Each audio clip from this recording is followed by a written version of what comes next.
This schematic represents a system of 3 valve stacks mounted to a 4-station manifold.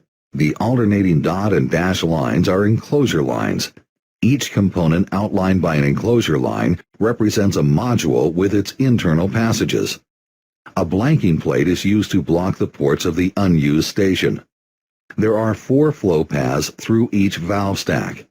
The pressure and return passages through the stack assembly connect the pressure and return ports of the directional control valve to the respective ports on the manifold. The A and B work passages through the stack assembly connect the work ports of the directional control valve to the ports of the actuator. The system relief valve is located in the stack closest to the common supply and return ports.